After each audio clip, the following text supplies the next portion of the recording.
Everett. November 16th, 2013. Brian Everett is hauled into the Sherman Walker Correctional Facility on charges of disturbing the peace and resisting an officer.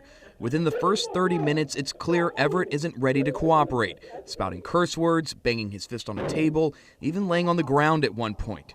That's when deputies decide to strap him to a restraining chair, as Deputy Graylin Burrell aims his taser at Everett, even pulling the trigger at one point without firing. You can see the red dot as he threatens the man he arrested. That could be you next time, so you better hold your still. Look closely. You can see both hands clearly strapped to the chair. But moments later, the video captured by surveillance cameras shows Everett's right hand somewhat free as the other deputy continues the restraining process. That's when Burrell takes one step toward the man and pushes the stun gun into his left arm as he writhes in pain. In documents obtained by Fox 8, Burrell told investigators the complainant was somewhat combative and had to be tased in order to get him to place his hands in the straps. But police watchdog Rafael Goyeneche with the Metropolitan Crime Commission doesn't buy that excuse. I didn't see a justification for tasing him because he was already constrained at that point. So, and I didn't see him really in a position where he was harming himself. In fact, an email sent by Lieutenant Charles Whale, the director of training for the sheriff's office at the time, states, "We have specifically trained in class against this type of use of force. This tool is designed to be used to gain compliance and allow a deputy to restrain an individual." Goyeneche says Burrell shouldn't have even been in the jail longer than a few minutes. Deputy Burrell arrested the suspect and should have turned him over to the custody of the corrections officials and not followed him into the jail, not continue to deal with him. Certainly shouldn't have been in a position where he had to tase him. After a complete investigation into the tasing, the supervisor of the jail at the time was demoted. Deputy Graylin Burrell merely suspended. His violation, logged in his official record, use of harsh, profane, or obscene language to any member of the department or to the public.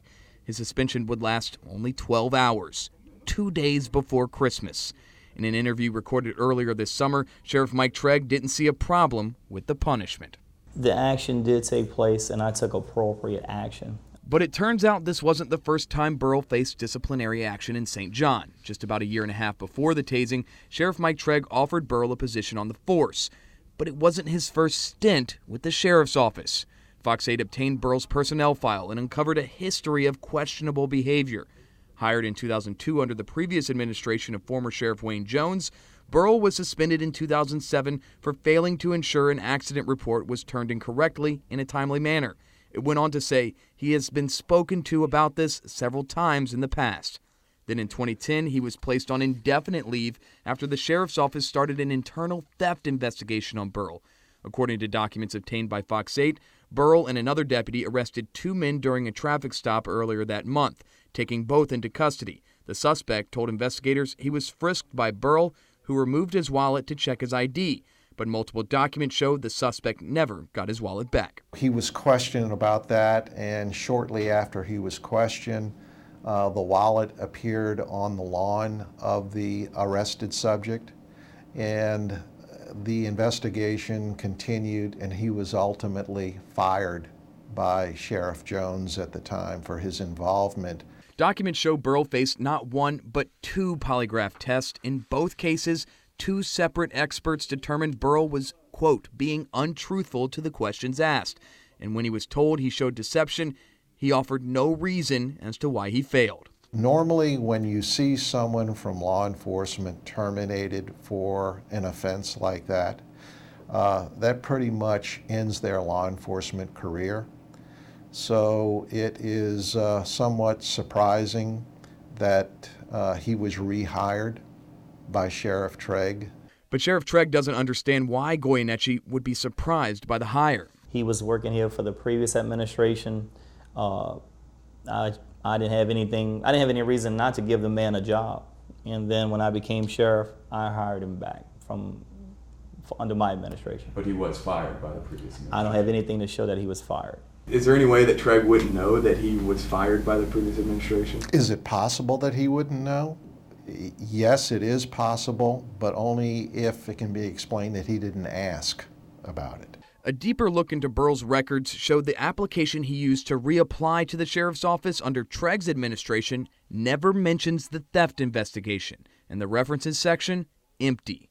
Goyeneche says there's no reason Burrell's termination shouldn't have come up. That information was so fresh in the sheriff's office that there is no logical explanation as to why the sheriff wasn't informed of it, unless he wasn't interested in finding out about his prior employment. It's a track record Goyeneche believes should have been taken into account before Burrell was given a gun, let alone a taser. Most law enforcement people, once they conclude that a deputy is entrusted, it doesn't follow the rules, they don't bring him back. An exception was made for this individual, and to no one's surprise, he violated the rules again. And this time may have exposed the sheriff's office and the taxpayers of the parish to civil liability as a result of his misconduct. The civil suit against Burrell and the sheriff's office settled out of court for an undisclosed amount of money. That's something Sheriff Tregg chalks up to just part of doing business. I deal with it, that it comes with the job. There's no way I'm going to shy away from any officer's lawsuit. If they were wrong, and I've come in as a new sheriff, I can't tell you how many officers I've had to clean house, and I've gotten rid of quite a few officers. Some have done things that were illegal, embarrassing, and I've taken action, and I will continue to do the same thing.